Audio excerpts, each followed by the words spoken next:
SwayamPrabha. Digital India. Educated India.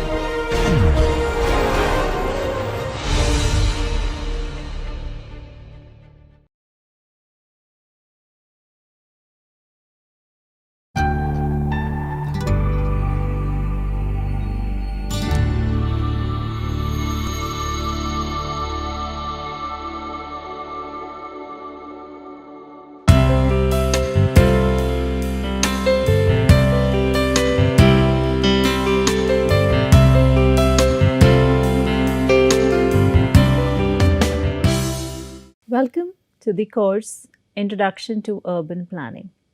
In this session today, in the process to understand the need and objectives of urban planning, we are going to look at urbanization and its relationship with sustainable development. We have earlier covered conceptual understanding of urban areas. Today, we will explore the concept of urbanization, how we measure urbanization, why cities grow, look at the global urbanization pattern, and review the relationship between urbanization and sustainable development. So, accordingly, the coverage will include the following. Accordingly, the learning outcomes will include that after completion of this session, you should be able to explain the concept of urbanization, discuss how urbanization is measured. You should be able to review the growth of urban areas. Further, you should be able to discuss the global urbanization pattern, provide facts, and finally, you should be able to synthesize the relationship between urbanization and sustainable development. In the previous lecture, we looked at varied definitions of urban areas from different countries. Now, let us try to understand the term urbanization and how we measure it when we review the process. According to the document of Department of Social Affairs of United Nations, published in 2019, we determine the degree or level of urbanization by taking the percentage of population residing in urban areas.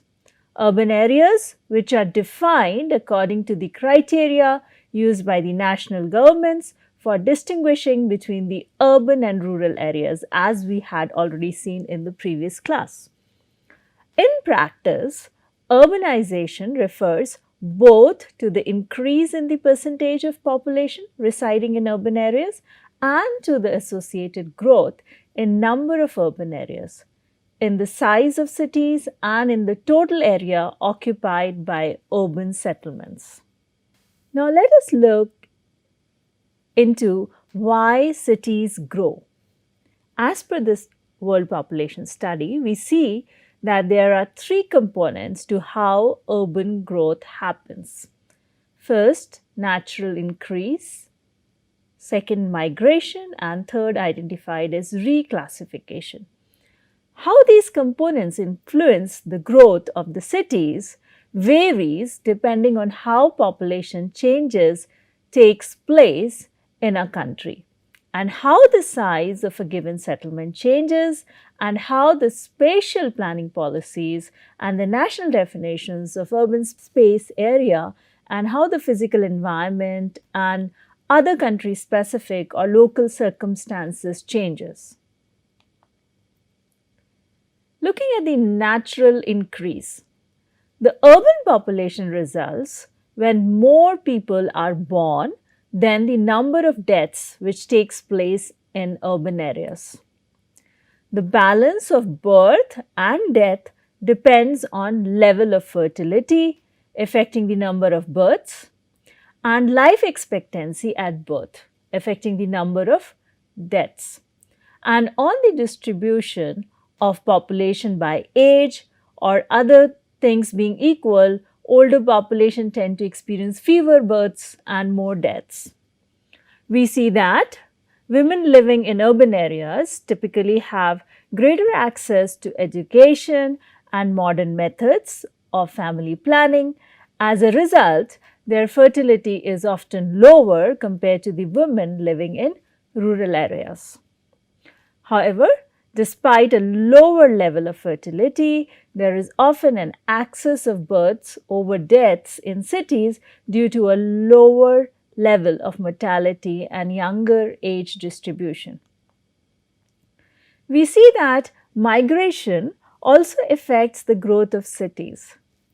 Migration to cities from rural areas or from other countries contributes to urban growth whenever the number of in-migrants exceeds the number of out-migrants. We see that migrants are often younger, on average, compared to the population living in areas of origin or destination. Therefore, migration tends to have an impact on the age distribution of both the sending and receiving populations. Since most migrants to urban areas are adults in working ages or their children, migrant population tend to be younger than average. Therefore, migration tends to increase the average age of the population in areas of origin of migration while lowering the average age in areas of destination. We further see that how we classify our urban areas also further changes the growth rate of the cities. Reclassification contributes growth of the cities by enlarging the size of urban areas. We often see that when cities grow in area, the administration incorporates neighboring settlements and their population, which were formerly classified as rural in their planning boundaries. Also, when village population grows, that may also result in reclassification of settlements from rural to urban. Thus, it will accelerate the pace of urbanization. Now, let us see the urbanization trend. As per the World Urbanization Prospect study undertaken in 2018, 55% of the world's population resided in the urban areas. Overall, 4.2 billion people resided in the urban settlements compared to 3.4 billion in the rural areas. It is noted that the world's population has gone through a process of rapid urbanization since 1950. In 1950, more than two-thirds, that is 70% of people worldwide lived in rural settlements. In 2007, it was observed that for the first time in the history, the global urban population crossed the global rural population. Since then, the number of people in the cities have continued to grow faster than the people in the villages. As per the World Urbanization Study, it is estimated that towards the end of the Agenda for Sustainable Development, in 2030, the share of the world's population living in urban areas is expected to reach 60%. It is projected that by 2050, the world will be more than two-thirds urban, 68%, roughly the reverse of the global rural-urban population distribution of the mid-20th century. The study shows that Africa and Asia are urbanizing more rapidly than the other regions of the world. The rate of urbanization, measured as the average annual rate of change of the percentage urban, is the highest in Asia and Africa. These two regions are urbanizing faster, with the proportion urban increasing by 1.3 and 1.1% annually between 2015 and 2020, respectively, while regions that already have relatively high levels of urbanization are urbanizing at a slower pace at less than 0.3% annually during the same period. We see that most of the world's fastest growing cities are in Asia and Africa. We also see that most of the cities are vulnerable for at least one type of natural disaster. Here we can see the range of disaster which can happen to all the cities. We review the India's growth so far. Looking at the last 5 years data from 1500 to 2016, our urbanization rate has been lower compared to world, Japan, United States and China. We see that the rural population is higher than the urban population in India currently. However, it is projected that in India, urbanization is increasing, and it is estimated that by 2050, we will have more urban population than the rural population. In this table, we see the decadal growth rate of different urban areas based on the census of 2001 and 2011. We see that the statutory towns and non-statutory towns have both increased in considerable rate. We see that we have total 7,933 towns as per census 2011. As per the increase in total number of towns, we see decadal growth rate of 53.7. We see that statutory towns have shown 6.4 growth rate and non-statutory towns have shown above 185 growth rate. So we see that how drastically our urban areas, urbanization is happening in our country. As per 2018 data, we have 5 cities above 10 million population, and it is projected that we will have 7 such cities by 2030. 4 cities which have population ranging from 5 to 10 million. Further, it is projected that we will have 2 such cities by 2030. 52 cities which have population ranging from 1 to 5 million. It is projected that there will be 62 such cities in 2030. Now, let us see and comprehend the purpose of urban planning. Let us first understand the relationship between urbanization and sustainable development. Let us see what are the challenges and what urban planning really needs to do in this direction. You must be seeing around that how your area is changing and how the nearby villages around you are transforming and how people from villages are moving to cities every day looking for livelihood and better opportunities. And we may even reflect that even you and me or our parents move to cities or plan to move at some point in time from the villages to witness the life we aspire for.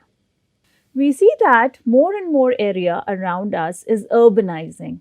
Urbanization is a complex socio-economic process. We may also connect with our previous lecture where we discussed on characteristic of urban compared to rural and looked at definition of urban areas.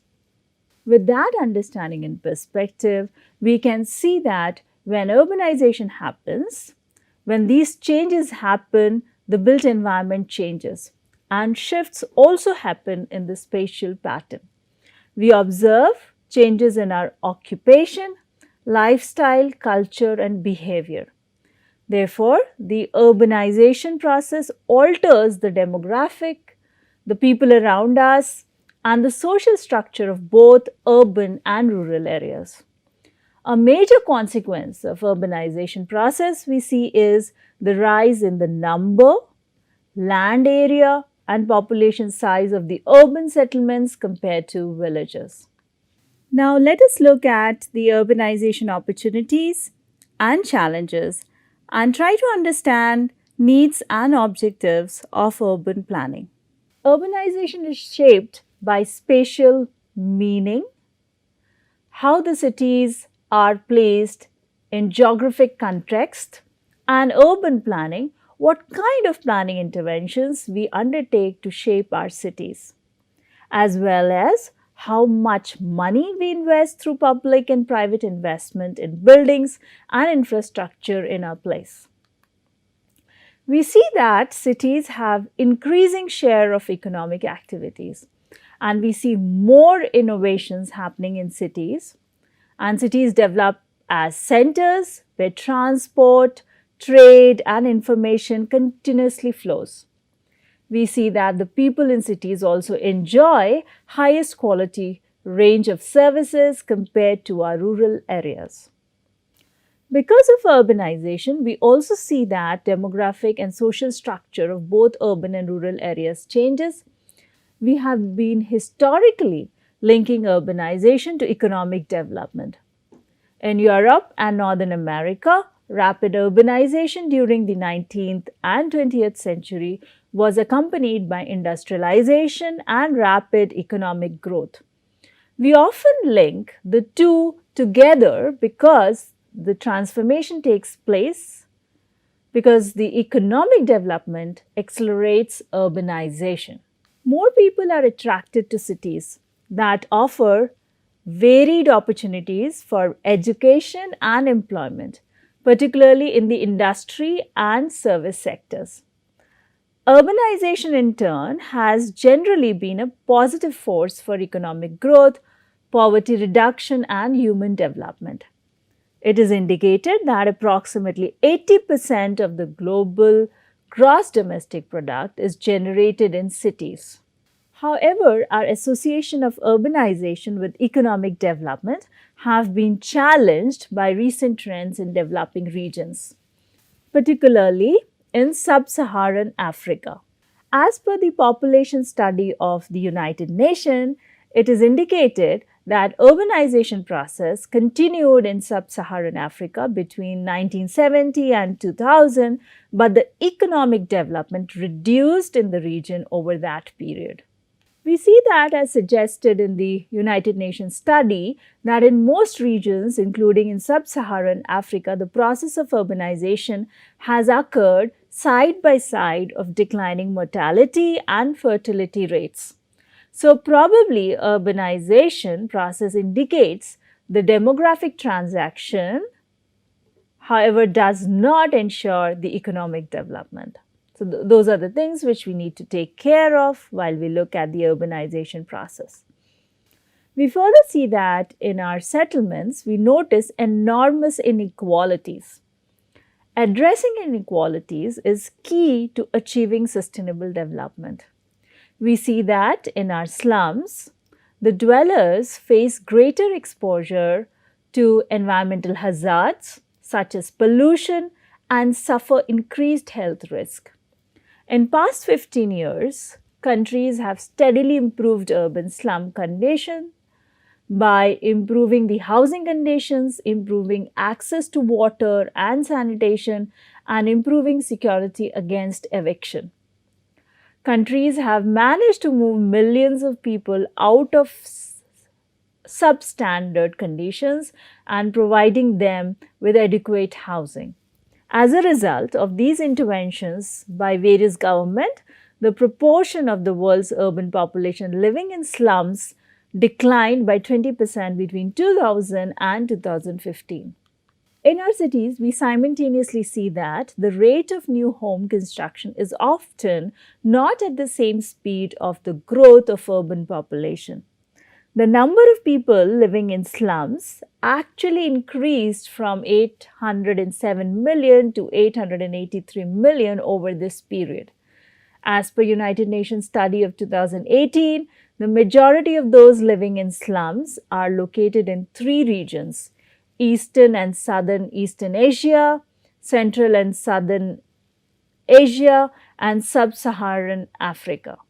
Further, the study indicates, as per the evidence from hundreds of demographic and health surveys conducted in countries of Africa, Asia, and Latin America, undertaken over last several years, that infants and children residing in slums have substantially greater incidence of illness than their urban peers and are less likely to survive their fifth birthday. The urban poor in developed countries also faces marked disparities in health and well-being. In this picture, we see Filipino children sit in front of their slum homes in Manila in Philippines.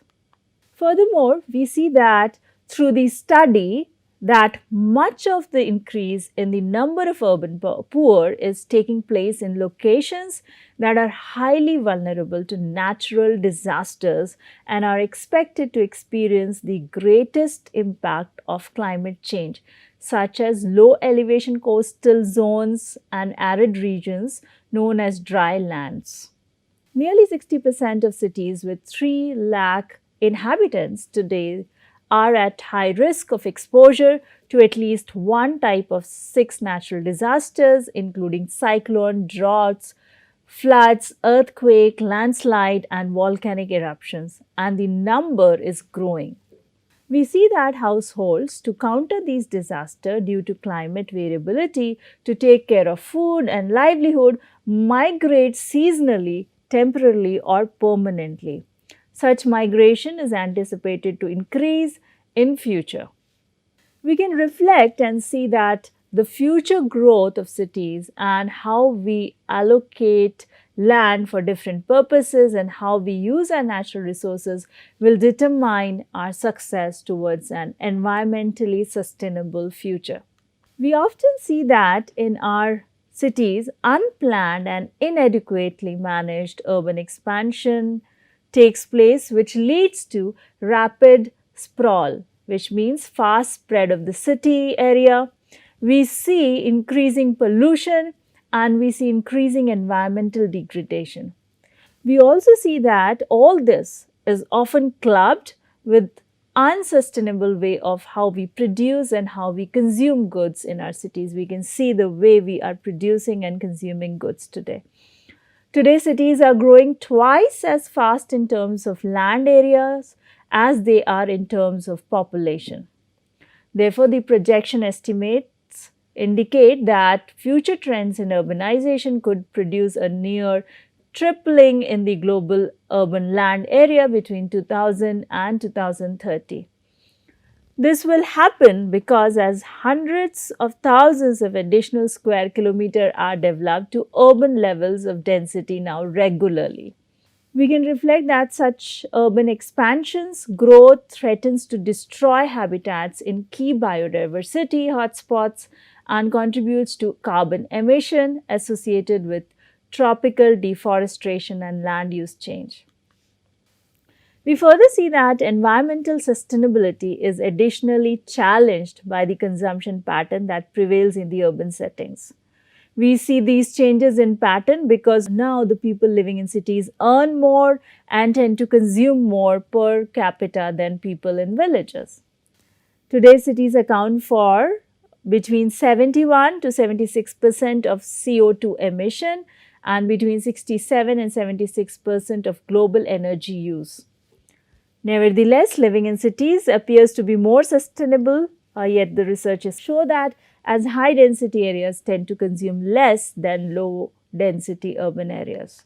The UN study indicates that as per the data from Toronto, the energy consumption and greenhouse gas emissions are twice as high on per capita basis in low density suburban development compared to the high density urban core.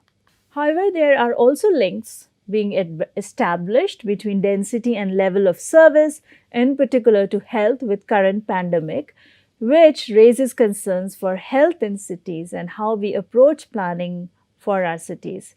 We shall be reviewing this aspect in the later part of our course. We see that while the loss of population in a number of cities in Western Europe, Canada, and New Zealand seems in general not to affect negatively the quality of living of the population. We see that a smaller population size can actually also favor sustainable strategies such as control of urban sprawl or the modernization of public services or promote new collaborative governance with stronger citizen and local community participation. So, we saw that how urbanization is connected with sustainable development. There are so many things which are interdependent. And what decision we make for our settlement and how we change our approach and change our lifestyle, how we address inequality has direct relationship with the sustainable development for all. So we see that if we manage urbanization well, taking care of all factors as far as possible, knowing well the population trends over the long period of time, we can help to maximize the benefits of agglomeration, meet the scales of economy, at the same time minimize the environmental degradation and other potential adverse impact of growing number of city dwellers. Unplanned or inadequately managed urban expansion in combination with unsustainable production and consumption pattern and lack of capacity for public institutions to manage urbanization can impair sustainability due to urban sprawl, population, and environmental degradation. Planning for the delivery of services in the urban and rural dwellers should include consideration of different scenarios for the future growth of urban centers and surrounding rural settlements. We need to see which direction we are going to take, what possibilities are there, what our future would look like, and accordingly plan for. Government policies for planning and managing sustainable urban growth can help ensure that the benefits of urbanization are shared equitably. Sustainable Development Goal 11 is a commitment to making cities inclusive, safe, resilient, and sustainable, and participatory planning can play an important role in the implementation. Sustainable urbanization requires that cities generate adequate income and decent employment opportunities, provide necessary infrastructure for water and sanitation, energy, transportation, and communication, ensure equitable access to housing and services, minimize the number of people living in slums, preserve a healthy environment within the city and surrounding areas. To ensure that the benefits of urbanization are shared and that no one is left behind, policies to manage the urban growth need to consider the needs of women, including for equal access to services, property rights, and political participation. Youth, including policies to provide education and employment, older persons, including policy to promote healthy aging, persons with disabilities, including policy and law on accessible housing, public infrastructure and transportation, and focus on urban poor and other vulnerable groups, including indigenous people, people of color, people of different orientation. Fulfilling their needs allow them to play a positive economic, social, cultural role, and so on. So, if we will allow people to feel their complete potential, they would be really able to translate well in our environment. Planning, we see, is a powerful tool to manage sustainable urbanization. To ensure that the benefits of urbanization are shared and no one is left behind, policies to manage urban growth need to ensure access to infrastructure and social services for all, focusing on the needs of urban poor and vulnerable groups for housing, education, healthcare, decent work, and a safe environment. As the world continues to urbanize, sustainable development depends increasingly on the successful management of urban growth. That is why we need urban planning, especially in low income and lower middle income countries where the most rapid urbanization is expected between now and 2050. Integrated policies to improve the lives of both urban and rural dwellers are needed. Strengthening the linkages between urban and rural areas and building on their existing economic, social, and environmental ties are required. We see that urbanization has generally been a positive force for economic growth, poverty reduction, and human development. In cities, we see diversity and well-educated people because of their entrepreneurship, technological innovation, and we see business thriving in cities. Urban areas also serve as center for development where the nearness of commerce, we have all the areas what we need close by, we have government close to us, we have transportation and infrastructure necessary for sharing knowledge, and we also have access to information. Urban dwellers are often younger, more literate and more highly educated, and are more likely to have access to decent work, adequate housing and social services, and can enjoy enhanced opportunities for cultural and political participation as well as gender equality. Economy of scale in urban areas and technological innovations can facilitate the sustainable provision of infrastructure such as roads, piped water and electricity, as well as basic services such as education and healthcare, all of which are essential to achieve the Sustainable Development Goals for the 2030 Agenda for Sustainable Development. Further, we see that we need policies that aim to restrict rural and urban migration.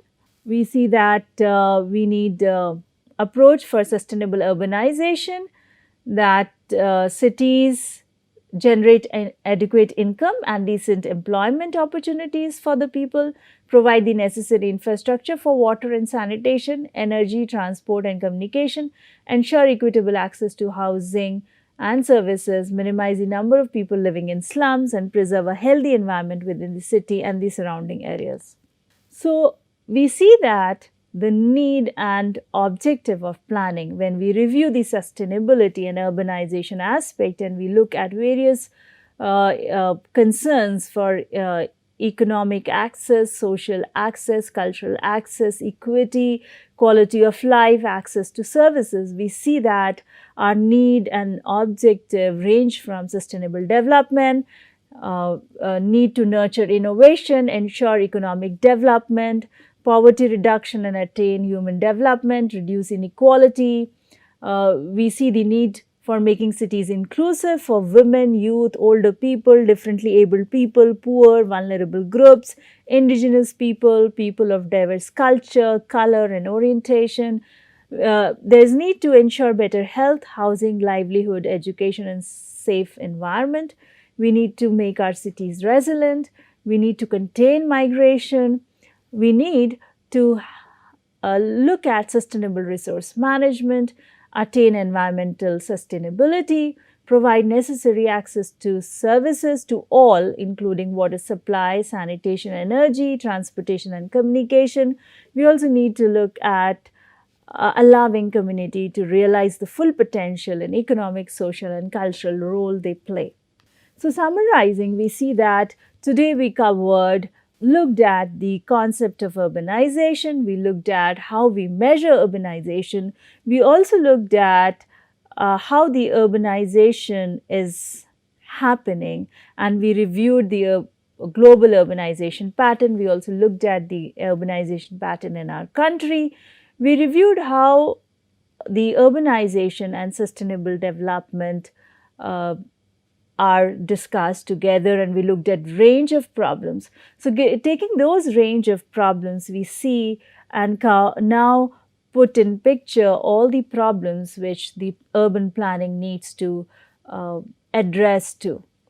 So for this session, our references included our United Nations study on world population. Our coverage was limited with the scope to make you aware of the topic. There are enormous readings and movies available to explore. Few are suggested here. This is not an extensive list. You may feel free to suggest more from your experience. Please feel free to ask questions. Let us know about your concerns you have. Do share your opinion, experiences, and suggestions. Looking forward to interacting and co-learning with you while exploring cities and urban planning.